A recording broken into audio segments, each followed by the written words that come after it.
राजन साहू जी को जो जो टिकट मिला है, तो मुझे ऐसा लगता है कि कांग्रेस पार्टी से एक कार्यकर्ता को टिकट मिला है। वो थी हम लोग अभी 3-4 माह पूर्व हम लोग किसी कारणवश ईवीएम ईवीएम के चक्कर में हम चुनाव हार गए थे, लेकिन बहुत 9 विधानसभा से हजारों की संख्या में लोग पहुंच रहे हैं।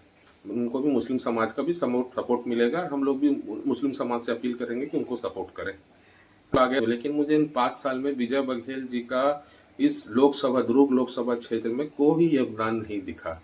उनके रहते रहते लाइव स्टील प्लांट को धीरे धीरे पार्ट वाइज बेचना भी शुरू किया जा रहा है। ये सारी चीजें वहाँ पे शुरू हो चुकी है। तो क्षेत्र के आते हैं शहरी क्षेत्र में के भी और ग्रामीण क्षेत्र में भी उनके विजय बघेल की अगर आप गतिविधियों को देखेंगे तो मैं जो समझता हूँ कि जीरो है।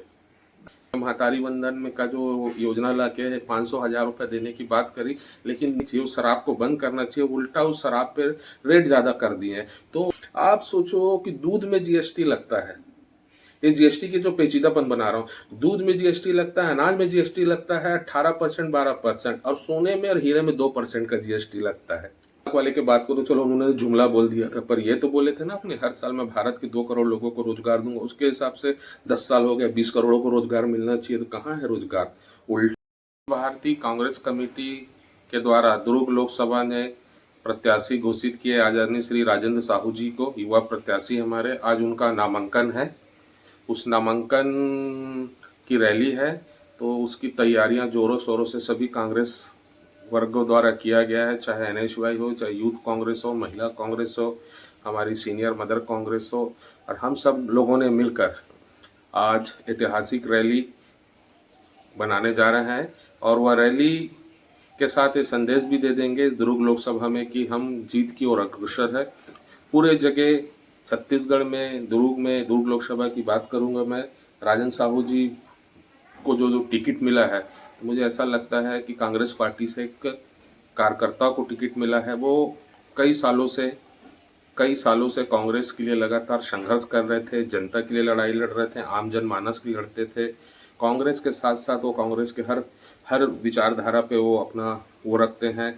उनको हर वर्ग का उनको समर्थन मिल रहा है, हर वर्ग से उनको सपोर्ट किया जाता है। वर्ग इन द सेंस मतलब लोग बोलते हैं कि इनको साहू समाज वाला सपोर्ट मिलेगा, वो नहीं मिलेगा। मेरा मानना है इनको सर्व समाज से उनको समर्थन मिल रहा है, क्योंकि उनका व्यक्तित्व जुझारू है, युवा है, कुछ कर गुजरने की उनके अंदर क्षमता है। और ऐसे में राजन साहू जी को पार्टी के बिहाफ से रिगार्डिंग से बात करें तो पार्टी को भी एक तरीके से उनके लिए काम सभी लोग उत्साह से कर रहे हैं कि बस वो, क्योंकि एक कार्यकर्ता को टिकट मिलने से सभी कार्यकर्ताओं में भी एक उत्साह रहता है।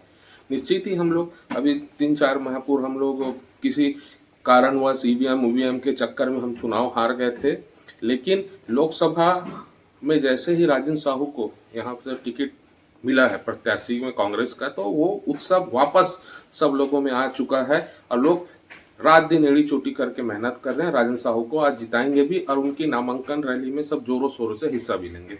लगता है मैं तो भीड़ का ऐसा है, क्योंकि अभी तो भीड़ तो जब आएगी तब उसमें तादाद की संख्या का पता चलेगा, लेकिन बहुत 9 विधानसभा से हजारों की संख्या में लोग पहुंच रहे हैं।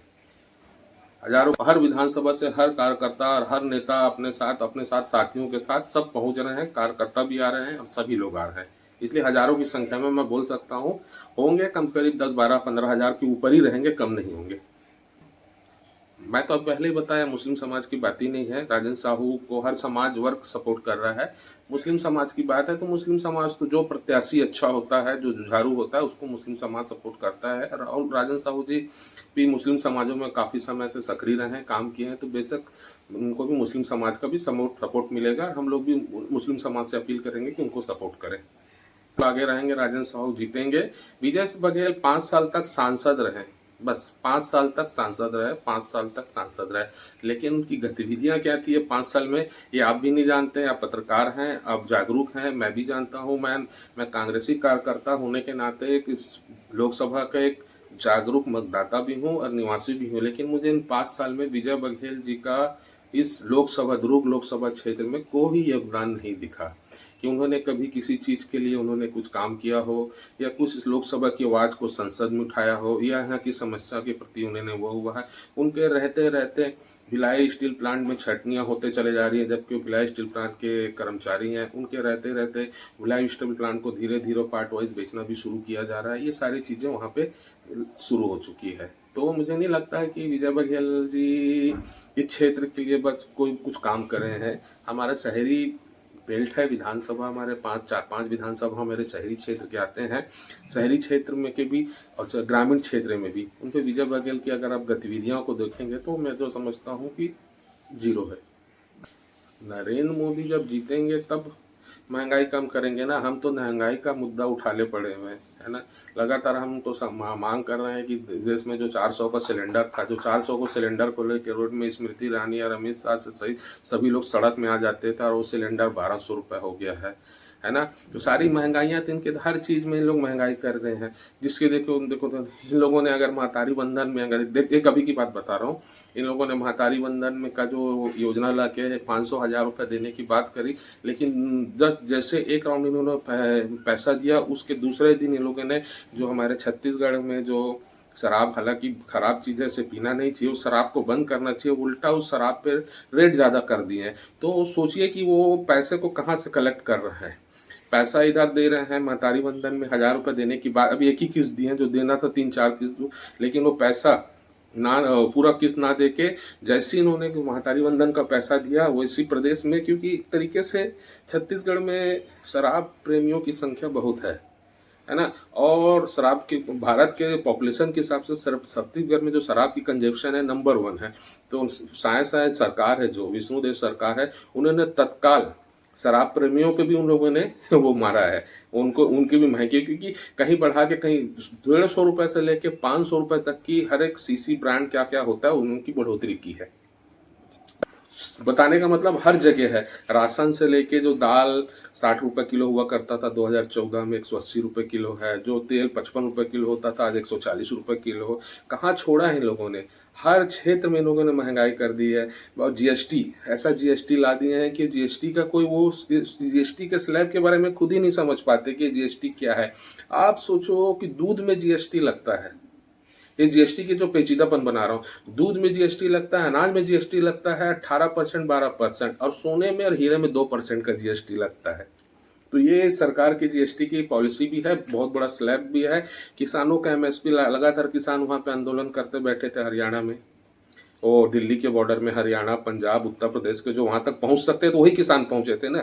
ये बोलते हैं गिने चुने किसान है, अरे गिने चुने किसान है तो पूरे किसान भारत का साउथ का किसान थोड़ी वहाँ पहुँच पाएगा। जो आसपास आंदोलन, तो वहाँ के लोग तो सारे लोग आंदोलन कर रहे थे, एमएसपी डिसाइड हो, तो एमएसपी भी लोगों ने नहीं किया। कुल मिला के आंदोलन को कुचलने का प्रयास किया।